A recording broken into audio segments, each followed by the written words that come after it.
This is Democracy Now!, democracynow.org, The War and Peace Report. I'm Amy Goodman with Juan Gonzalez.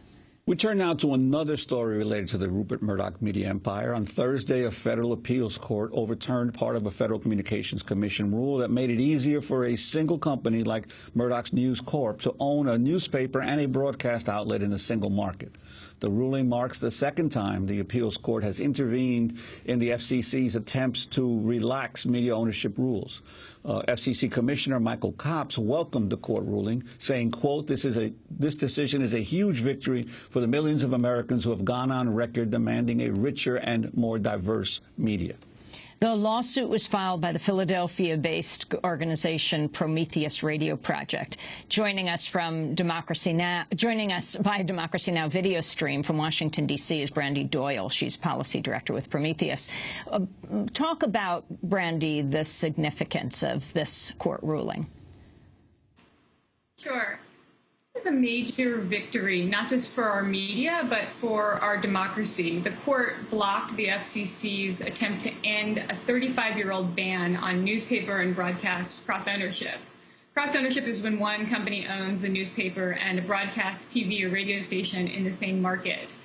And the ban has been in place for 35 years to ensure that there's a diversity of voices, viewpoints, and accountability in our news media in all of our communities.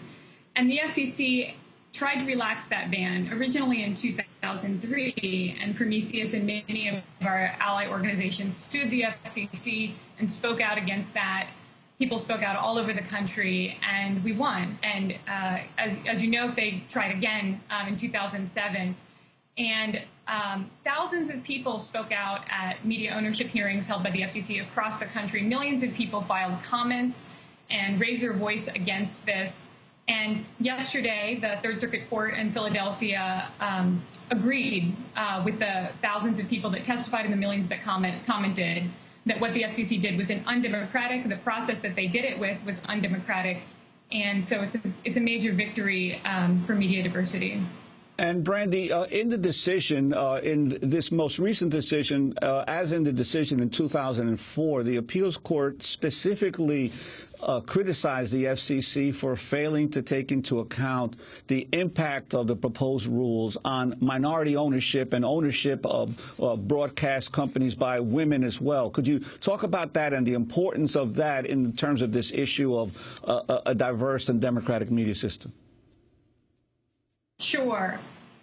Media consolidation has particularly terrible impacts on ownership by those who are historically disenfranchised in our media system: women, people of color, workers, the poor, and anyone whose voice is not already represented in our media. Consolidation makes it harder for those voices to be heard, and fewer companies own a greater share of the news media and control the information that we get and the way we understand our world. So the court looked at the FCC's handling of issues around women and people of color and determined that the FCC had failed to take those issues into account well in their rulemaking, and the FCC has to go back to the drawing board now and how to make sure that there's a diversity of voices for all of us. Brandy, talk about the role of people around this country weighing in, what that means, and did it affect this court decision, do you think? It did affect the court decision, and the court specifically referenced the FCC's failure to listen to the millions of voices that were raised against this. People around the country understand what's happening in our media system. People are outraged about this week's story with Rupert Murdoch and News Corp.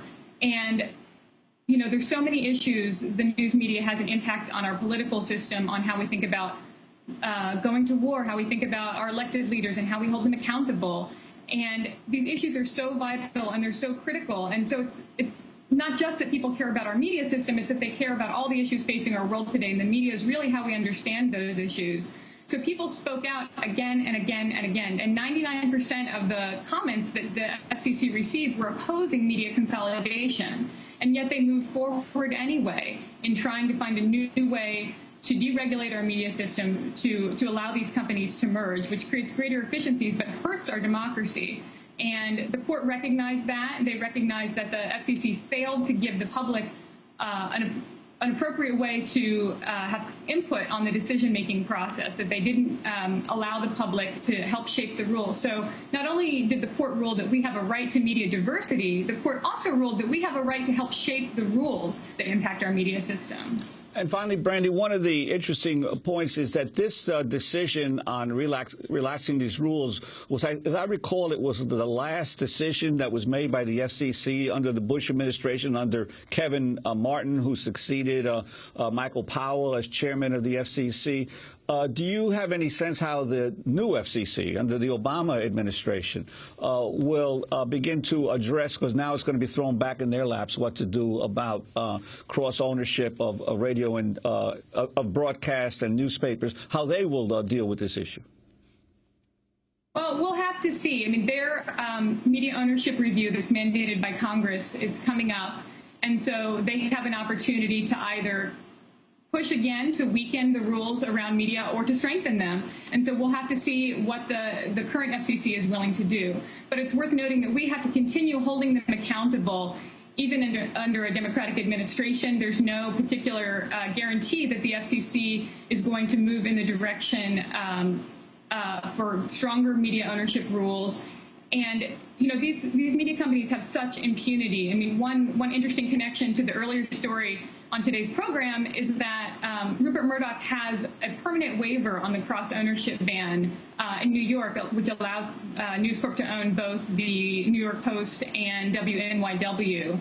And so, you know, these, as you all have been talking about early in the program, there's such impunity for these giant media corporations, and it really takes all of us raising our voices to the FCC, to Congress, loud and clear, to be able to weigh in on these processes.